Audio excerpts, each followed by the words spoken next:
Bonjour à toi, cher spectateur. Aujourd'hui, nous allons parler de Les Châteaux de Sable, le deuxième long métrage d'Olivier Jarand.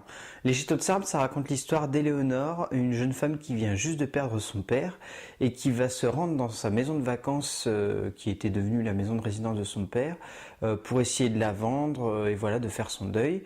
Et son meilleur ami et ex-petit copain Samuel va l'accompagner. Très rapidement, les deux personnes vont se rendre compte que leurs sentiments ne se sont pas complètement éteints. Et donc voilà, c'est la base du film et c'est, on va dire, l'ensemble du métrage. C'est vraiment, on va suivre ces deux personnages et on va voir comment leur relation va évoluer ou comment leur relation plutôt va renouer.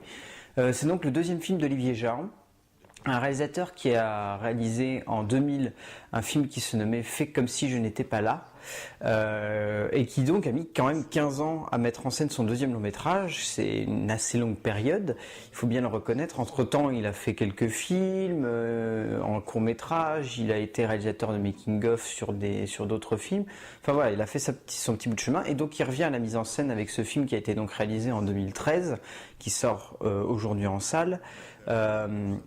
Et qui n'est pas vraiment un long métrage extraordinaire, il faut bien l'avouer. C'est pas non plus un mauvais film, mais c'est loin de ce qu'on peut attendre d'un réalisateur qui pond son deuxième long métrage. Surtout après 15 ans de méditation pour essayer de comprendre qu'est-ce qui a fait que son premier film n'a pas marché. Donc ouais, il faut bien avouer que Les Châteaux de Sable, c'est vraiment pas un grand long métrage. Tout d'abord, ça se ressent dans le scénario qui est signé par Olivier Jarand et une jeune scénariste qui se nomme Diastème, qui est notamment connue pour avoir écrit le scénario de Coluche, l'histoire d'un mec d'Antoine Decaune. Le scénario est beaucoup trop classique en fait, c'est vraiment ça qui dérange et en même temps qui séduit parce que on se sent rapidement attaché à ces personnages-là, on n'est pas non plus en terrain complètement inconnu et c'est ça qui est assez attrayant, c'est de voir justement deux types de personnages qu'on a vus des dizaines, des centaines de fois et qui rapidement rappellent un petit peu les personnages de Marion Cotillard dans Les Petits Mouchoirs et celui de... Bon, disons celui de Cluzet aussi dans Les Petits Mouchoirs à travers Samuel, mais un petit peu de loin. Mais surtout, ouais, on sent des relents des Petits Mouchoirs se renouer dans ce long métrage, ce qui en même temps apporte une certaine connotation affective par rapport au film, et en même temps nous témoigne quand même d'un manque d'inspiration de la part d'Olivier Jarand, c'est un peu dommage.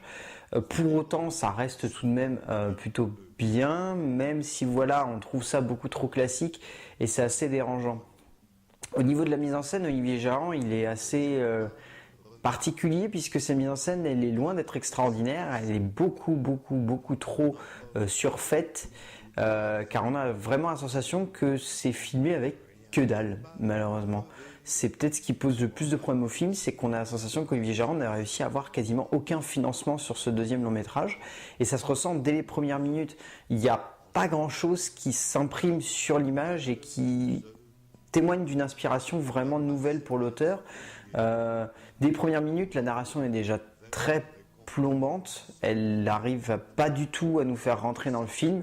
On a d'abord un personnage d'Éléonore qui nous parle un petit peu de son père. Puis tout d'un coup, on a cette voix off qui sort de nulle part, qu'on découvrira seulement à la fin de qui il s'agit. Mais on a cette voix off qui va accompagner tout le long métrage et qui est d'une lourdeur. C'est absolument phénoménal de voir un long métrage qui n'arrive pas du tout à comprendre l'utilisation de la voix off. La voix off appuie constamment ce qu'il y a à l'image, mais elle l'appuie avec tellement de facilité et tellement de simplicité qu'elle rend le propos complètement stérile. On ne sait pas du tout où veut nous emmener cette voix off, et Olivier Jarand ne doit pas savoir non plus, lui, ce que doit emmener cette voix off. Et c'est vraiment dommage de ce point de vue-là, ça apporte vraiment rien au film, et en plus, au-delà de ça, la mise en scène est beaucoup trop... Voilà, elle est beaucoup trop simple, elle campe seulement l'endroit où se trouvent les personnages et ensuite elle se contente de les filmer sans la moindre sensualité, sans la moindre subjectivité. Il n'y a que dalle, on ressent vraiment pas grand chose qui se noue au niveau de la caméra et des deux personnages, on va dire de leur amour en tout cas. C'est trop stérile, ouais, c'est pour être simple, c'est vraiment trop stérile cette mise en scène là. Parce qu'au-delà de ça, on a deux très bons acteurs qui sont face à la caméra.